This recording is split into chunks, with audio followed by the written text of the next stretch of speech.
Welcome back to Checkpoint. Thanks for staying with us. Now, the race to shape Mount Kenya's political leadership ahead of the 2027 general election appears to be entering a new phase, with fresh players positioning themselves for influence within the region. While Deputy President Professor Kithure Kindiki continues to occupy the office and remains a key figure in President William Ruto's succession politics, other leaders from Mount Kenya region are beginning to test their political appeal. Among them is Kirinyaga Governor Anne Waiguru, who is serving her final term as governor, and dear Member of Parliament George Kariuki, who has announced a 3-month consultation period with stakeholders from across the country. Clement Masombo has the details. For decades, Mount Kenya has been considered one of Kenya's most influential political blocs, often playing a decisive role in determining who occupies State House. However, a feeling is now growing among residents and leaders that despite region's numbers and political strength, its influence in the national decision-making table is declining below expectations. Nakiwa na strong family ama families, tutakuwa na a strong nation.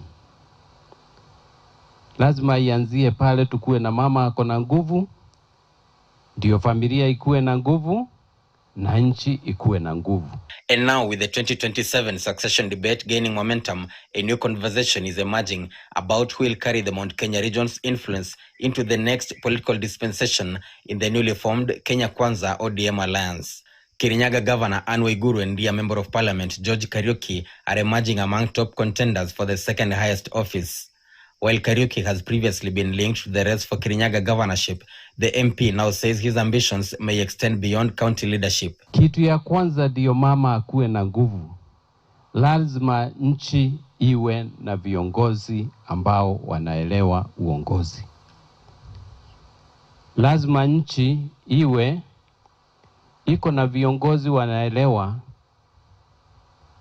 vile watakuwa na policies zenye zitakuwa zinasaidia akina mama kujiinua.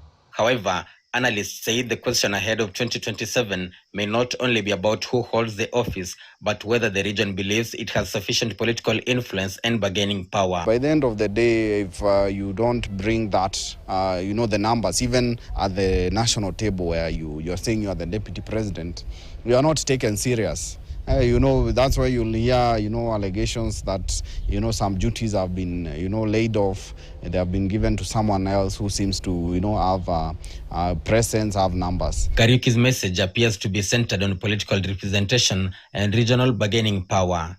He argues that Mount Kenya must move away from voting purely along party lines and instead consider leaders based on the ability to negotiate, deliver, and protect the interests of the region. Kama ni mambo ya uongozi, wako na opportunity hapo ya uongozi. Kama ni mambo ya uchumi, wako hapo ndani mambo ya uchumi wakiwa na nguvu hapo. Na hiyo inahitaji viongozi wenye wanaelewa hiyo mambo.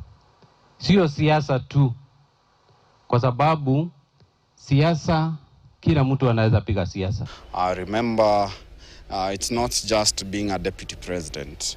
By the end of the day, it's politics. And what happens is that in politics, numbers is what matters. And numbers of votes, numbers of people rallying behind you, the numbers of MPs, trying to talk for you. And for me, I believe that is what Kindiki is lacking, because the only person who has been vocal, to safeguard Kindiki has been Roko. As political realignments ahead of 2027 begin to take shape, the contest in Mount Kenya may increasingly revolve around one question: whether the region is satisfied with its current position in government or whether it wants a bigger seat at the national leadership table. Clement Masombo, KTN.